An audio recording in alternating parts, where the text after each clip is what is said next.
છેલ્લા 24 કલાકમાં 141 તાલુકાઓમાં વરસાદ નોંધાયો, જેમાં સૌથી વધુ જૂનાગઢના માંગરોળમાં 3.5 ઇંચ વરસાદ ખાબક્યો.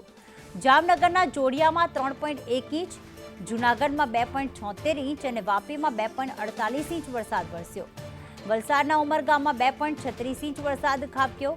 આ ઉપરાંત ભચાઉમાં 2.1 ઇંચ, ગોંડલમાં 1.81 ઇંચ અને જલાલપોરમાં 1.77 ઇંચ અને સુરતમાં પણ 1.77 ઇંચ વરસાદ ખાબક્યો.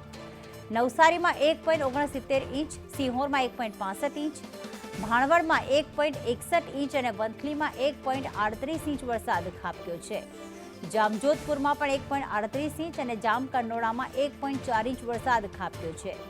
સૂત્રાપાડાની વાત કરી કે જ્યાં 1.38 ઇંચ, માળિયા હાટીનામાં 1.30 ઇંચ વરસાદ ખાબક્યો. આમ છેલ્લા 24 કલાકમાં 141 તાલુકાઓમાં મેઘરાજા મહેરબાન થયા.